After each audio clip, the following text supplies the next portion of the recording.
Hello there, boys and girls. It's your old pal, Stinky Whizzleteeks. I'm going to teach you to be happy while animating. That's right. Alrighty. Might do 2 or 3 today. Not sure. I got a few things to take care of, but I'll definitely get a few done. So let's not waste any time. This first guy is Zalastrand. He's a crystal humanoid weaponary. And he's kind of a ninja rogue type of guy, so we'll see how that goes. But here we go.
learned the Song of Tome.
Guess time. It's Mikhail. Hello. Hello. Give me a moment to bring up the chat and everything. Oh, sure. I'll get you a link, a link to the past. That would be lovely. Yes. Yes, it would. I was just listening to the Ocarina of Time OST. We just got up to both versions of the Fire Temple music, actually, were on the playlist I had. Ah, going through in order then. Yes.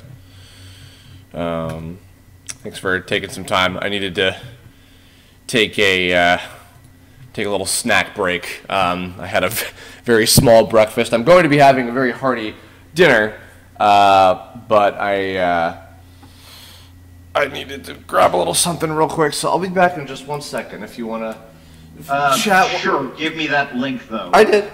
I posted it in Scorp. Where? In Skype, to you personally. Oh, of course. You silly. You big silly butt. I have to go, and there it is. Yes. Okay. Skype's interface has gotten all kinds of screwed up. No problem. Okay, go ahead and do your thing. No problem. If any of y'all have any questions for our new chat master, Michael, lead programmer, co-director, co-man making it happen, please go for it. I'll be right back in a second. Hello, everybody.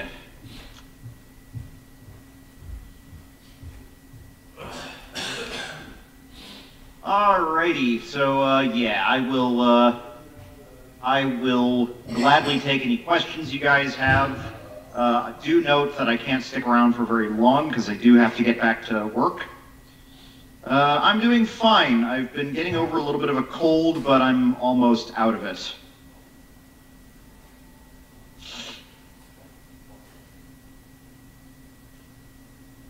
What I've been working on is a little bit of overworld-related stuff, mostly relating to cutscenes and things like that. The functionality we had for cutscenes before we did the GAF-related stuff was pretty limited, and so I've had to do a few. A few improvements. Like the biggest thing that I've done with it is I ended up replacing the pathfinding system that I was using for having enemies and NPCs move around.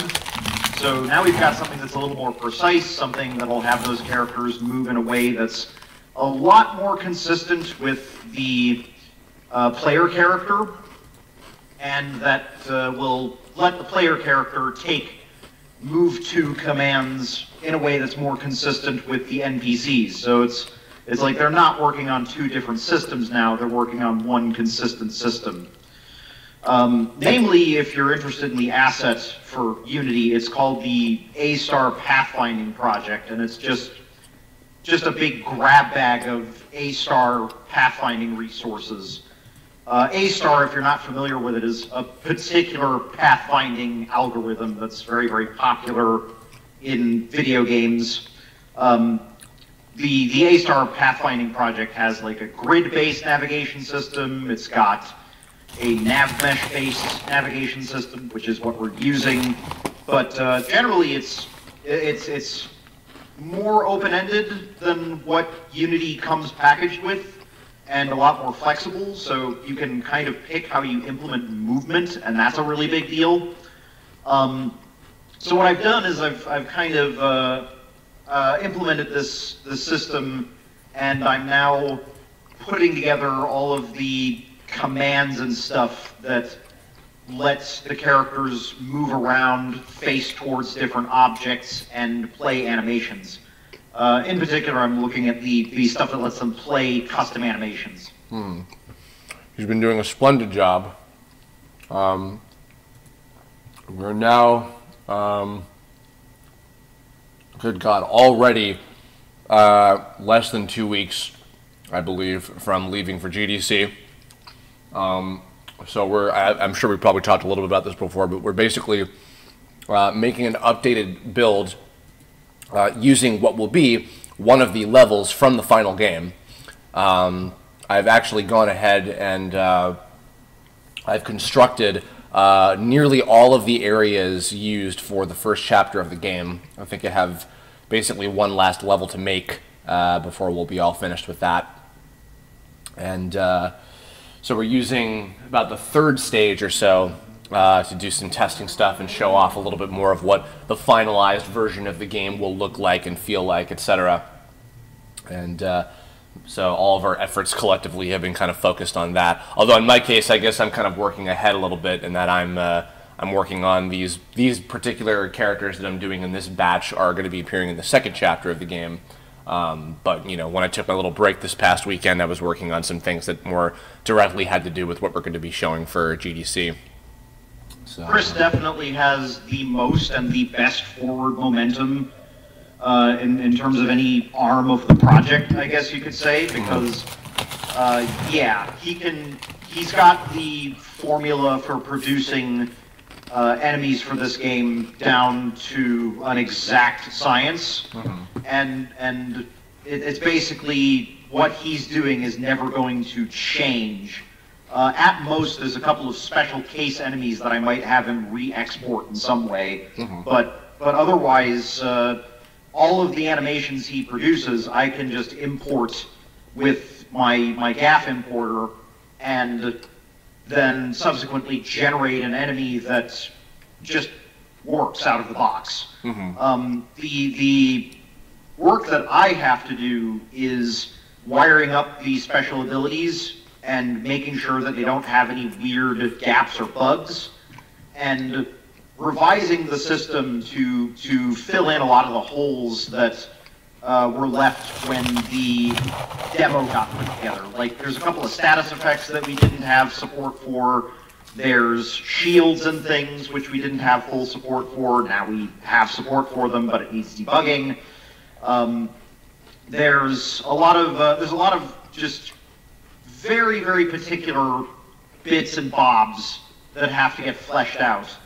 And things that we weren't emphasizing in the demo that need to be there for the full game. So I kind of, I've been kind of running around between different game systems to get them fully up to scratch, and also get this demo ready. So it's a little bit of a stressful way to work on things, but once we're over a certain hump, it's going to get a lot easier. Like, we're in territory where if I weren't diverting my attention to systems, if I weren't diverting my attention to cutscenes right now, then I could implement an enemy as complex as somebody like Raccoon, let's say, in about the same amount of time that Chris can animate him. Yeah, which is awesome because, you know, we have I think in total, at least 200 characters or so, between all of the backer enemies, all of the plot-centric story characters, bosses, monsters, etc. So there's quite a number to implement. And the nice thing is, too, I don't know if any of you guys have picked up on this from while I've been working on these past, like, 60, 70 characters, or however many it's been. There are actually a lot of consistent sort of like things to go off of, so it'll actually become even, more, expedient as we continue. Because say, for instance, if a character has a move where they, jump over to panel in front of character, and then they perform attack, and then play this animation, put this effect over the character that's getting hit, and then they jump back or whatever. If a billion characters have, that same kind of thing, it's all generally the same coding. Yeah, there are templated abilities that are fairly repeatable. That one would be the slash ability. Yeah. Where it's basically just a matter of you designating the different hit frame, and then me plugging in a different visual effect for the on-hit visual effect, and a different sound effect for the on-hit sound effect, and maybe attaching a couple of modifiers to it, like different status effects to trigger and stuff like that. So we've got a pretty good modular system with like a couple of tiers of modularity that let us customize exactly how much detail we need to go into in order to make a certain type of ability work. Yeah. So it's like a lot of the characters can be done in an extremely short time period, and then most of it comes down to balancing and what I would refer to as juicing, which is where you're kind of focusing on trying to make the characters' attacks and things feel good. Where you're trying to make it feel fun, make it feel like you're really getting walloped whenever they hit you and stuff like that. Actually, speaking of the not-so-fun side, for a few reasons, I am actually quite looking forward to seeing how some of those new status effects we haven't implemented yet, which consist of encase, which is basically freezing, and what's it called, flower, which is our equivalent of, say, like scarecrow, or like a transforming kind of status ability. It's like the frog ability in Final Fantasy VII. Yeah, it's those are both going to be, because I mean, paralyzing and cursing, which is also just like burn or poison or whatever. Those are relatively simple because they're mostly just passive kind of thing. But encase and flower are a lot more complicated, and as such.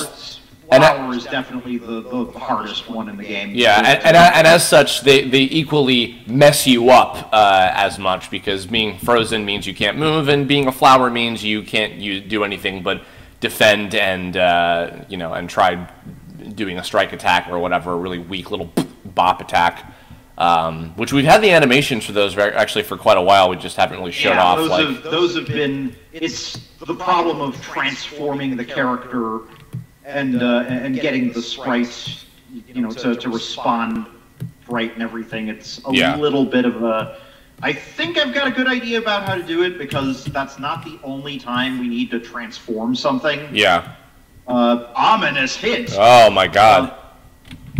But it's definitely something that has been on the back burner for more basic tasks. Suffice it to say that I wish that there were, like, 3 of me instead of just me and Nathan. Yeah. Well, who knows if things work out with a few things we're trying to see in the future, then, maybe we'll have some more helping hands. We'll see how that goes. For what it's worth, I think we're getting close to being over the biggest and meanest humps. Yeah. On every front. I think that it was a really, really good decision to build this demo around this one specific level, and to kind of walk through a story scenario, like an actual story scenario and an actual level of gameplay. Because before we were kind of working on test gyms and stuff like that, and we found ourselves spending time constructing test gyms and systems to support test gyms rather than focusing on building game content. And so we were diverting away further and further from systems that enabled us to build content for the game. Mm-hmm. And to some extent, that's effort that's going to pay off for us in dividends as we stabilize this and have more and more of the monsters available for us to fight. Yeah. Basically, we've got a big room that you can go to where one of each enemy group is located with a label, designating what they are, and you can just walk up to them and hit the use button and fight them. And that gives us a lot of leeway in how we can do playtesting and debugging. You don't have to run through the entire story in order to debug all of the enemies. You can just spot check each enemy group and make sure they're all working okay. Yeah. But that was still definitely a diversion from the things that get us in a position to build content. Mm-hmm. And now we're finally getting over that. Yeah, which is nice. You actually remind me too, regarding the Troublemakers. Something I plan on doing. I was going to do it today, and I think I'll just probably hold off until tomorrow, just because today's a little busy. But a thing that I plan on doing on the Kickstarter page as this year continues is once every so often I plan on making a specific Kickstarter post that focuses on revealing character details of some of the other plot-centric characters that we have yet to reveal so far. Although one that I plan on doing tomorrow is for some characters that you guys have already gotten to see, which are the Troublemakers. And I'm going to be showing off some like concept art of them and like kind of how we, led to the creative process of making the current version of them that you guys have seen from the demo and otherwise. So I'm going to be doing that soon. And actually, another thing I want to show before we go to GDC is I want to show off the background art. We've gotten quite a bit of new background art assets for much closer to how the real finalized game is going to look in terms of like quality, especially compared to my little crude ass crappy test graphics that I did for the demo level. Oh, actually, that reminds me too. I keep reminding myself from the chain of this. Have you input in those backdrops yet for the level that we have? I have not. I can get around to that either later tonight or tomorrow. I do have to get to that sooner rather than later, though, because otherwise it'll just keep slipping my mind. Yeah. Yeah, and actually, I don't know if you saw yesterday, but I mentioned we have some new, we have some ones for a couple of the other levels as well. Yep, I noticed. Yeah. It's looking pretty good. Yeah. I do feel like at some point we're going to want to improve the complexity of these kinds of assets, if that makes any sense. Yeah. Like right now they're mostly just tiling backgrounds that can kind of parallax with the layer that you're walking around on. Mm-hmm. And that works out okay. But if there's like layers to it or something, if you can see clouds floating above the islands or something like that, that adds a lot to the ambience. Even like one extra layer adds a lot of atmosphere to these sorts of things. Actually, something that I really want to do, particularly for the sky one that I gave you, that I want to see if, our buddy Fooley, Terrence Lipinski, who's been a background artist on the Tome web series as well, he has been doing some backdrop graphics for the levels that have been being designed and built by Jordan and Crescents and Rebecca Hurl, who we've also brought on recently too. They're meant to be like, if you guys remember in the demo, we had like that kind of generic like sky background, because the whole sort of motif I'm going for based on the Mario RPG aesthetic is that the levels are all kind of like these big floating pieces of land in a way, which actually has to do with some of like the in-game lore stuff, which we'll get to that at some point.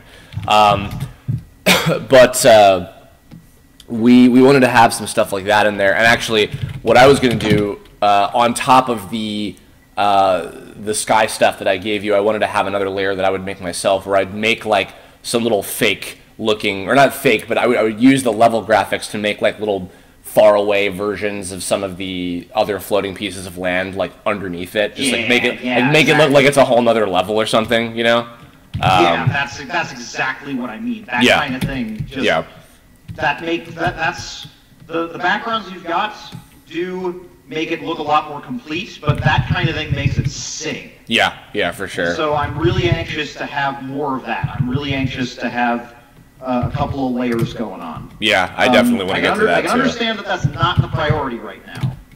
No, but as we start like actually, you know what? Another thing too. This is something that you specifically were having me do because it was of the utmost importance. Was labeling on our God, I wish I could show you guys some of the maps, but it's just too early to do that right now. We have the maps for some of the levels finished, and what I've gone in and done at Mike's request is basically label where all of the individual enemies are supposed to show up. It's almost kind of like I'm designing like a player's guide with enemy placements and knowing where each thing is supposed to be or whatever, and so that's been cool to just kind of get all that stuff in there. But so back on track though, yeah, I think that once we start getting into more actually building these Chapter 1 levels, other than the one that we're picking for the GDC build, I think that I'll be getting into some of that specific stuff. Because I've been taking, the specific breaks I've been taking from doing this stuff have been okay, what is pressing in terms of what we're doing right at the moment? And so I've been trying to kind of, stay consistent with that for the time being, and make sure that we're getting stuff that we need to have in the immediate future. But yeah, there's still a whole lot that I got to do. So Yeah, it's that's welcome to game development. This is the kind of thing that I have lived through multiple cycles at this point. It's kind of refreshing after a long period of projects that kind of found themselves in lulls to actually be in this cycle again. Yeah. Believe it or not, it's hard to say that I miss it when the idea is that we're kind of gearing ourselves towards a publishing pitch or something like that, where I think that if we weren't doing that, there are things that I sooner focus my time on. I think you understand what I mean. Yeah. Yeah. There's an order of operations that I would do if we weren't getting ready for GDC, and there's the order of operations I'm doing given that we're getting ready to GDC. And that can be a little bit frustrating, but generally that's the way you're actually making a game. You know what I mean? That's how you know that you are actually doing something that's getting momentum as a project. Yeah. So I'm kind of happy to have a little bit of it back. Yeah. No, me too. I mean, I've been happy with everything. I mean, I was even Mike was talking about our test gem. I was even playing around with that again. That was the first time in a while I'd actually gotten my hands on some battle system stuff, and just seeing it all come together and having these characters work and stuff is it just feels really good, and it's still a constant reminder of oh my God, this is real. We really are doing this. It's really gratifying. Yeah. So what else? What do we got here for questions? What do we got? I'm actually good on I'm good on the snacks. So if you do want to head out, you're more than welcome to. But you can stay as long as you like. Yeah, I'm enjoying myself. Oh well, good. Zega Exeron says, will status wear off over time, or do they have to be cured? So at the moment, we actually have a lot of flexibility with how we implement that. Status can wear off after a number of turns, or we can designate it to just be ongoing. Very often, I find that I'm falling back on what I call the 3-turn rule, where you will be under that status effect for 3 turns and then it wears off. Yeah. And so they don't get too overbearing when you're hit with a status effect. But I think there's a few of them that I've never made wear off, like Curse and Curse. I don't think I've ever made wear off. I think I just keep it on you until you get cured by an item or something. Mm-hmm. Because that's kind of the point of ongoing bleed damage like that. Yeah, I think that Paralyze and Curse could potentially be they just last until you cure them. And then I think that Encase and Flower should just wear off after a while. Yeah, Encase certainly, because it's such a hard-hitting effect. But yeah. Paralyze is like, you randomly might not get your turn, versus Encase being, you definitely won't get your turn. Yeah, well, especially because, like, and also in the case of Encase, you can also be broken out if you're hit with a strong enough strike attack. Like the ice will actually break open if you're damaged enough by another player or something. So there is the possibility of, which was nice, that I think that Pokemon might have actually added that as a mechanic as part of freezing effects, because freezing was just the ultimate, like, if you got freeze, you were fucked in that game, like early on. But I believe they changed it so that, like, there are circumstances where you can get melted out, even if you don't necessarily have like an ice heal or something. So, but yeah. By the way, this character that I'm working on right now is Hedgelot. He is a natural humanoid weaponary. He's a shoveling like a shoveling knight guy. So he's cool.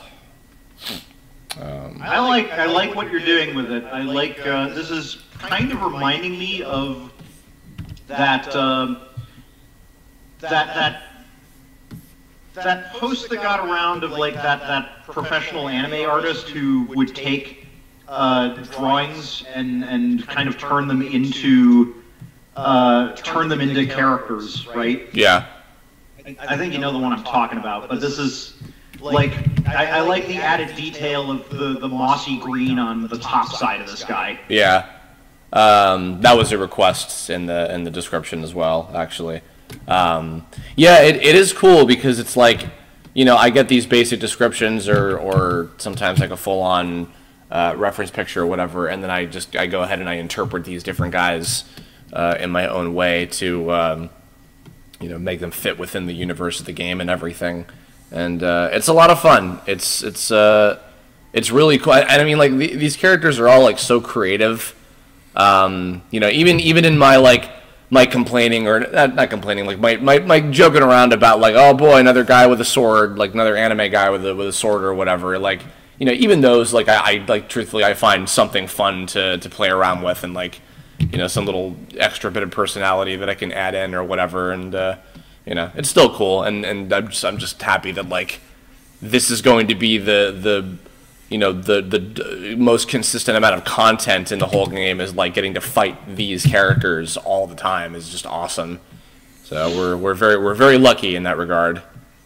That reminds me, with the cutscene system in place, I could finally do the template for the quote trainer battles, unquote, where these guys will exclamation point and then run at you. Yes, that's right. Yeah. I can finally do that.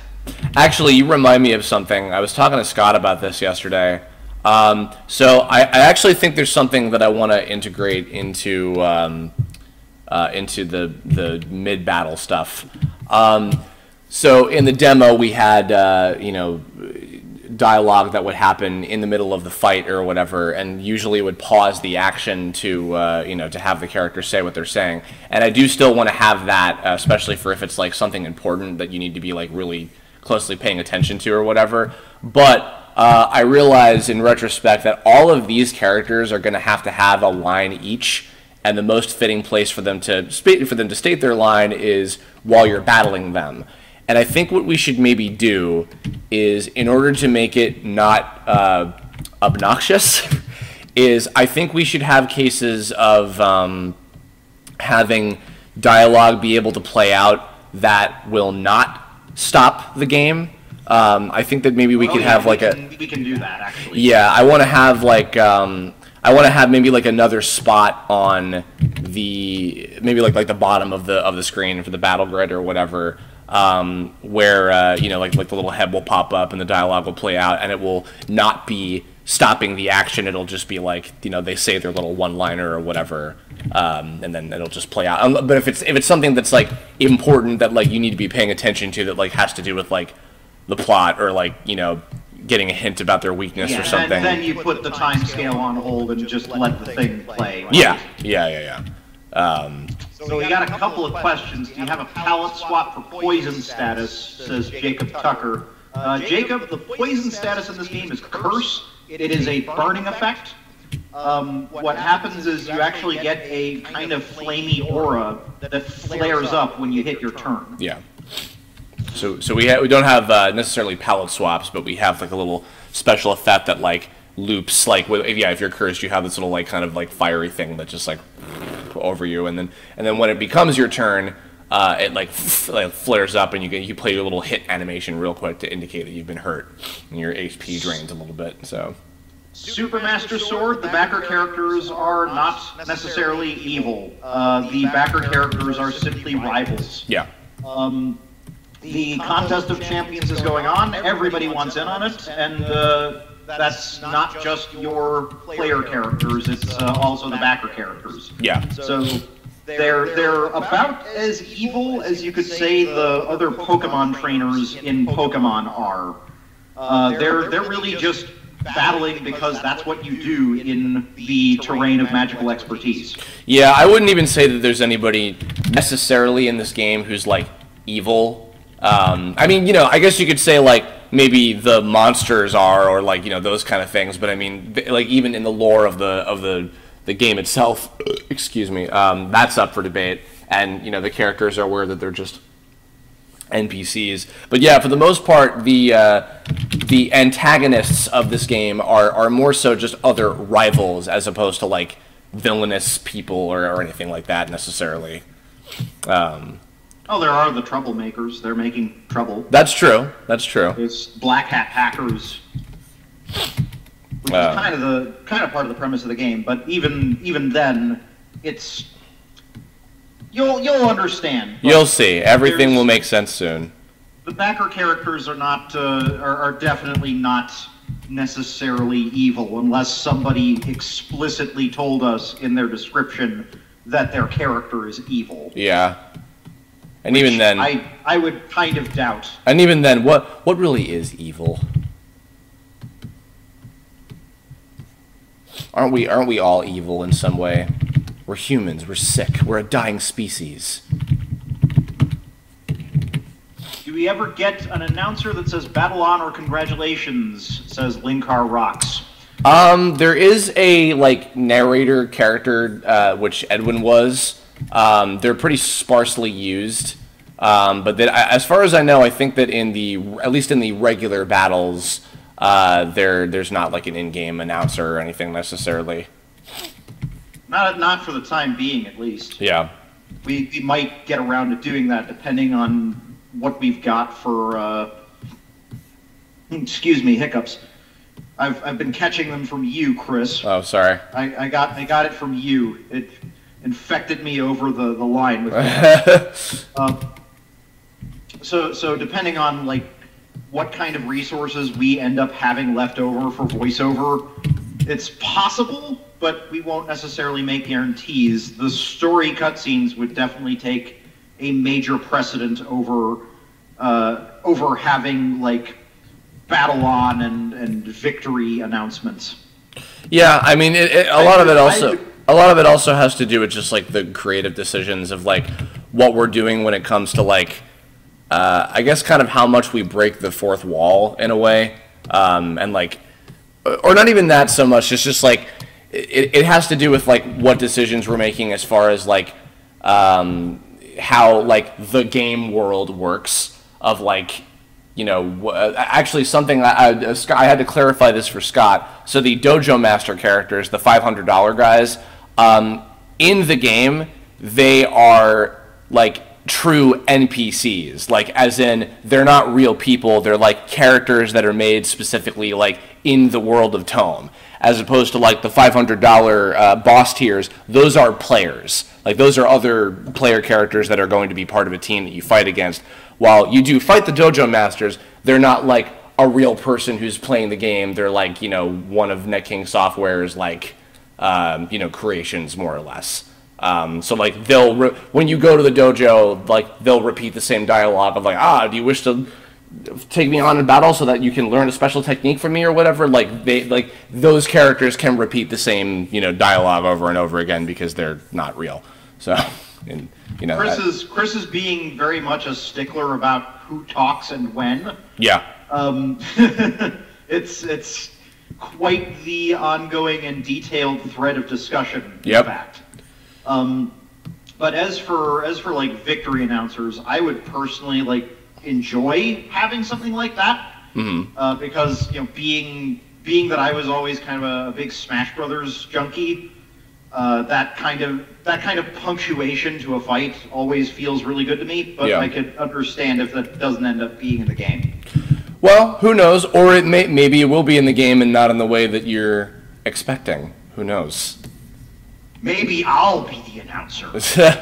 I mean, I did say like I wanted to give you a character, and then you were like, "Wait, what? No." I had like a specific thing I wanted to give you, and you seemed like not entirely like, "Oh, I don't fucking do voiceover." I gotta buy a new microphone. I'll just come visit here and record in my closet. Okay, we'll see. Yeah. We'll see. Are you typing in your closet? What? Are you typing in your closet? No. No, you're hearing me tap the tablet the tablet pen against my screen. You silly. I was imagining you recording things in your closet, and I'm like, wait, is that like his office? No, well that's where my like recording booth is. Because I don't have a real studio, so Ben Diskin. I'm kidding. I'm kidding. Yeah. No, but for real, like for those of you who don't know, like Ben Diskin helped me build a fucking like closet booth so I could record auditions and shit. Which actually I have to do some auditions after I finish today. I don't know if this will be the last one. If I do one more after this yet, I'll figure it out. But anyway, let's see. Okay. Any back and forth between enemies and your party? Asks Leaf Lady. Yes, that was what I was just talking about a little while ago. Is that I want to have like in battle banter with the characters, and these characters in particular will have their speaking lines during the fights. So.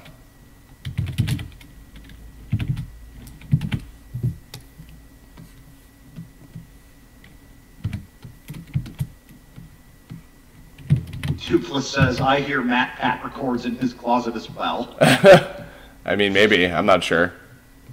It's a very nice sounding closet, if so.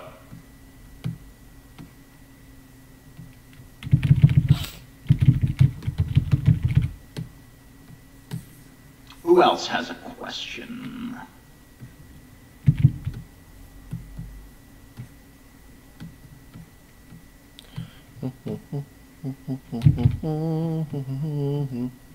Leaf says, is the Contest of Champions the special event for the 350 tier, or is that something else? Mayhaps. Cannot confirm or deny just yet. You'll have to see. Also, it is the Campaign of Champions. Thank you very much. You know, I keep misquoting it as Contest of Champions. I keep doing that because I think that I think I'm thinking about some other high-profile contest that happened at some point. Oh. No, I'm thinking about the Atari Treasure Quest thing. Oh yeah, the Sword Quest. Which thing. That is actually exactly what, and I think I talked about this on one of the Kickstarter updates. That is exactly what the inspiration was for the Campaign of Champions. Story, right? Yeah. Yeah, I remember that. I'm just trying to figure out why I keep misquoting Contest of Champions. Campaign of Champions, Contest of Champions. Maybe it's just that. Just always remember Nyloc's The Campaign of Champions. This is our greatest mission. That was a pretty good Nylock. That was alright. It was okay. It's no Martin. I don't think it's, it wasn't as high pitched, and it wasn't as there was a certain nuance that he gets to it. certain enunciation, if you will. Yes. A certain British accent that I don't have. An actual British accent as opposed to a fake British accent. Yes. Yeah. I was, as you know, Michael, last night I was watching Thomas the fucking Tank Engine. Yeah, what the hell was that? Alright, I don't... Okay, I remember actually, I found, like... So apparently there was, like, an NES game that, like, never came out or something. And I found somebody, like, ripped the soundtrack from, like, the prototype, I guess, or some shit. And it was all the, like, classic Thomas themes, which are, actually, you know, say what you will about the show. Obviously, it's a fucking, you know, preschool show, basically. But has extremely good music. And it was all of, like, the original. If any of you guys out there grew up with the show, you might know that all the characters in the show had their own individual, like, motifs. Like, they each had, like, a different, like, theme for themselves, and they're all Gordon, Percy, everybody, yeah. Yeah, they all had their own, like, specific themes and shit. So there was like this NES game that never came out had, like, little 8-bit versions of all of those characters' themes, you know, and then basically. Hey Michael, here's a little thing that you'll learn about me very quickly. When I get on like any kind of thought train, of like remembering something like that I enjoyed from my childhood, I start going down a rabbit hole, and then it becomes dig it up. It becomes very difficult to get out of the rabbit hole or whatever. so I start, you know, then looking at Thomas stuff, and then I ended up finding some other things, and, you know, people have tried, like, because there was never like an official soundtrack release or anything, so, you know, people online who are very dedicated fans have you know, done their own, like, covers and stuff of some of the BGM, and then I came across and I found this this apparently was like a movie that came out a couple years ago, and it was like an adaptation of, like, the first two books, because it was a book series, like, way back before it was a TV show.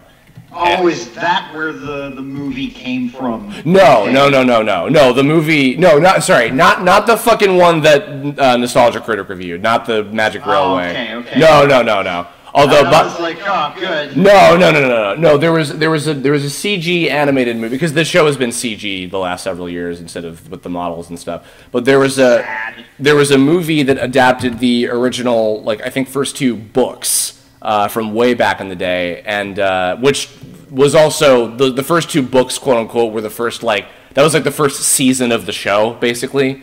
So there was that. And so it was just a cute little adaptation. They had a lot of the original, like, music and stuff in it. I was like, oh, this is cool. And I'm like, it's like a 45-minute long thing. And I look over and I'm like, it's 2 a.m. Jesus fucking Christ, what is wrong with me? So that was the thing that I'd spent my night doing when I should have been probably sleeping. But no, sorry. The reason I brought it up is because I found the American version of it, and I was kind of hoping that I could track down the British version, because I would have really liked to fucking hear the characters with their British voices. But I didn't know exactly where to find that, so I was just like, all right, I'm not gonna go too much farther down this rabbit hole, because I got fucking work to do and sleep to get. So you know who played Mr. Conductor? Of course, and although, which one are you referring to? Do you mean the original? Do you mean the second American one, or the British one? The identity of Mr. Conductor is always interesting, no matter which one you pick. Yeah, well, of course, obviously the original was Ringo Starr, and he did it for both America and Europe. And actually, I found out years later, he actually recorded 2 different versions of a lot of parts of the narration, because there were terminology differences. Like that was really weird back then, because they would have all these kid shows where they had an American version and then an English version. Like the British version of Fraggle Rock has a completely different, like, interim segment where instead of being in a workshop, they've got a lighthouse, and there's like a boat captain, but Sprocket is still there, the dog. Yeah. It's still Sprocket. But he's also in the American version in that guy's garage, and it's like, which one's the real version of Fraggle Rock? Yeah, well, it's funny because, with some of those shows, sometimes it's usually as simple as just like, oh, like, we'll get different, like actors, like, so that it's the particular,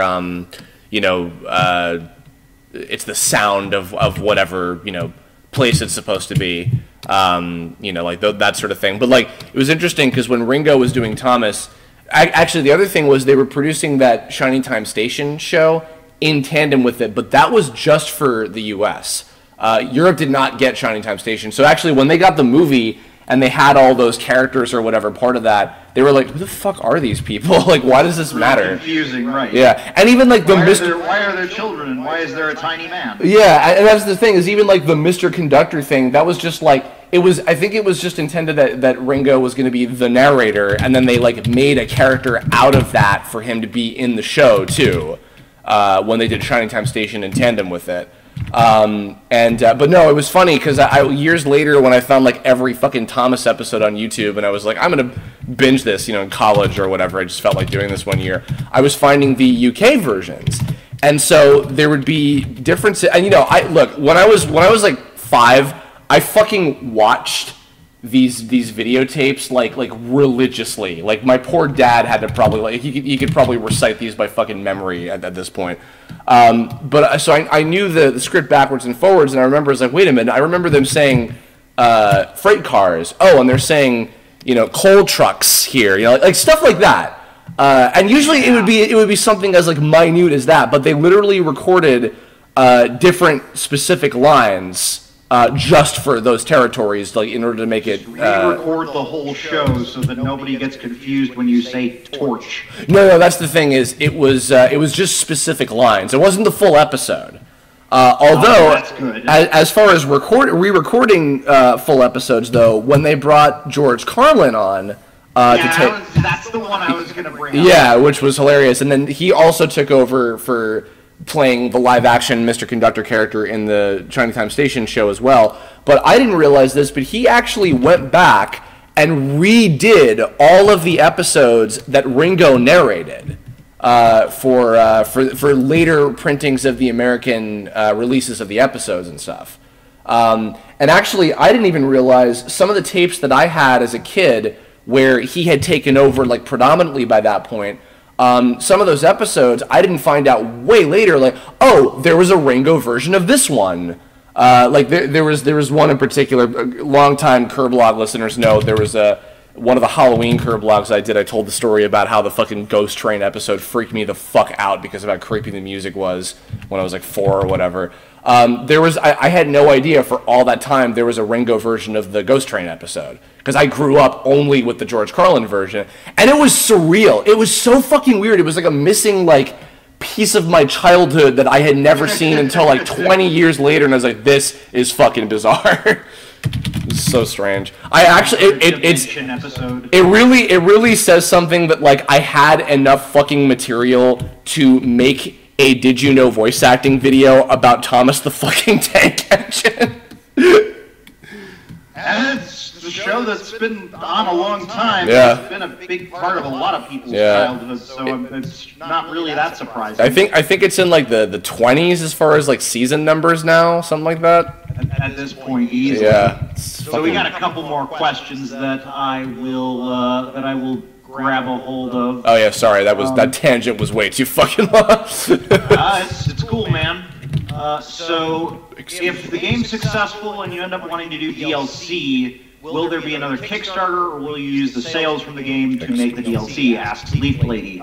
So Leaf, let me enlighten you a little bit about how the DLC process generally works. So in a game production, there are multiple phases. There's all of the stuff that happens pre-alpha, which is inclusive of pre-production and principal production. There's alpha, which is the first build of your game that is essentially feature complete. I would define for this game I would define that to be a certain level of content completion as well, where you can get all of the main story events done. They don't necessarily look good, they don't necessarily look polished. There's probably a lot of bugs, but you can complete the game from start to finish. That's where I would define alpha for this game. Yeah. Beta, then, is the point where you are content complete. And for better or for worse, you initiate a content freeze. That means no new animations going in. That means no new artwork going in. That means no new levels getting designed. No new features, especially no new features. Yeah. There's some wiggle room to add features when you are doing alpha. But, like, particularly if you're like, this game isn't fun, but adding this feature will transform it magically into a good game. And stuff like that. But at beta, nothing like that. That's where you just freeze all of the content, all of the systems, and from that point on, you are working towards balance and stability. That's where you are testing this thing hardcore and just trying to get as much done with minor tweaks as you possibly can, or as much with balance changes as you possibly can, and mostly orienting yourself towards fixing bugs.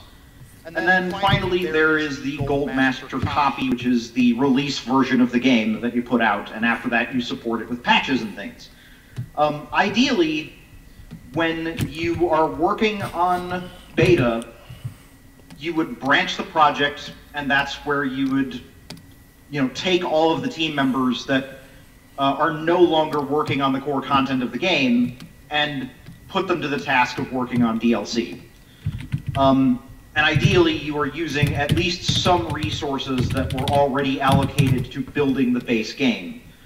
Necessarily, the ongoing effort after release is somewhat funded by the fact that, by the sales that you're getting. But you start building DLC well before the point where the game is released. That doesn't mean that it's done when the game is released, right? That doesn't mean that the DLC is available for you to play and they're just holding back on it. It is branched like that for a reason, so that the effort to build new content doesn't interfere with the effort to stabilize the product for the final release. So in terms of our goals for DLC, like we keep saying, that really is not our priority at the present moment. We haven't put that much thought into what we would do with DLC episodes, and we won't be doing that for quite some time until the final game is a bit more in full picture. But after that, the most ideal outcome would be for the game to to make healthy profits and then to fund DLC off of that, if indeed that is the direction we end up wanting to go in. Yeah.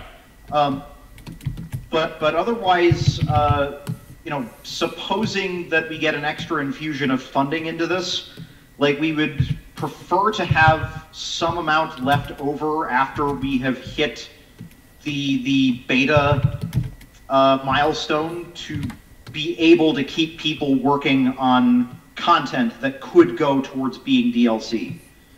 But that's a kind of a big what if at this point. We still haven't had discussions with publishers. That's kind of what the GDC thing is for. Excuse me. So there's a lot that has to get done before we're even really thinking about DLC as a possibility for this game. Yeah. I kind of to go along with that, though, to still address the question itself.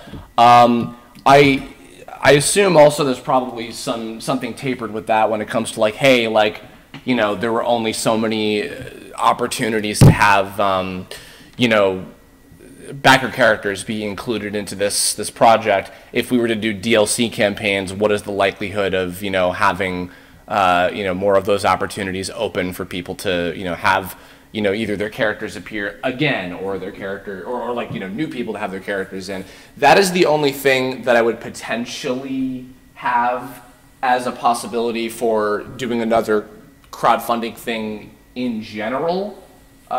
Because otherwise, obviously, well, I don't know if it's obvious, but to me it seems obviously that I would want to, you know, have any additional material for this game just be funded by itself, as opposed to, you know, asking for more from people. But that's just generally a better way for things to go. You'd kind of prefer for people to have a product they could just buy, as opposed to asking for kind of investment. Yeah. But I don't know. I mean, like, you know, if there was a lot of demand for, like, oh, like, I would love to donate for this, like, so I could get my character in because I didn't get to, you know, when the original Kickstarter went up, like, you know, that's a possibility. But it still goes back to the point of, like, it's so far off that, like, we really don't know, like, what we're gonna do with that yet. So, like, I just feel like making any kind of promises or giving any kind of, like, you know, teased idea of anything would be, you know, misleading to people, and I don't want to do that necessarily. So, you know. Yeah, like, probably, you know, you guys will even have a better idea of what kind of DLC you would suggest at a point when the game is more complete, when you can see more of the stuff that is available to do and interact with. Yeah.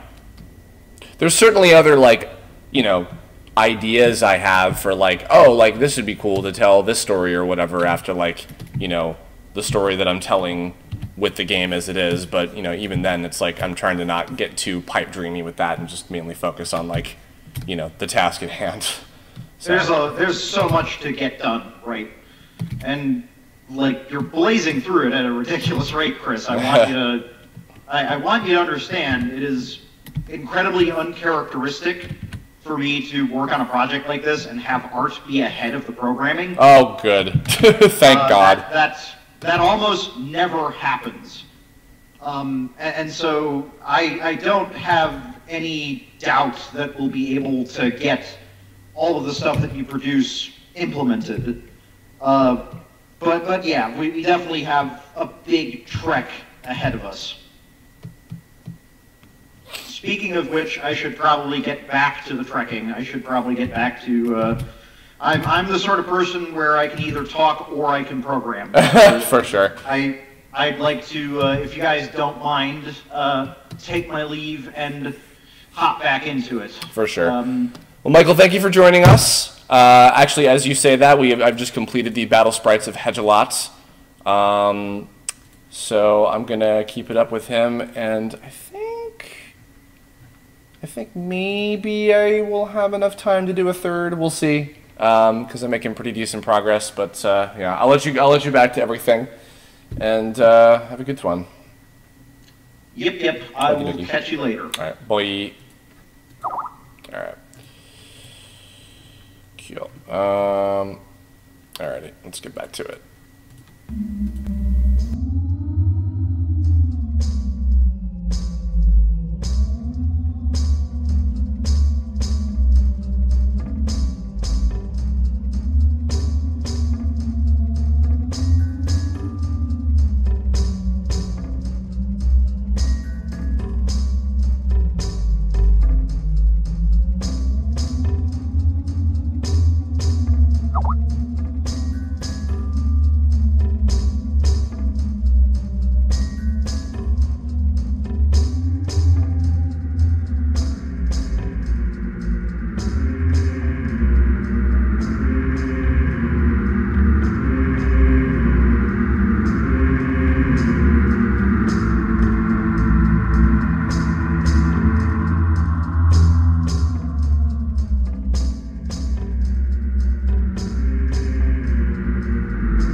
All right, guys. Yeah, you know what? I think I'm just gonna call it at 2 today. So look real quick at Zalestrand and Hedgelot real quick, like, and duh. Alrighty. Yeah, I've got a few other things I got to take care of today, so a little shorter one.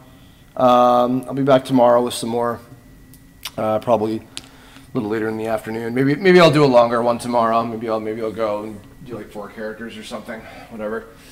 But yeah, that'll do it for Zalestrand and Hedgelots. So thanks everybody for tuning in. Thanks Michael for being our chat master again. And I'll catch you all very soon. Have a good one. Bye.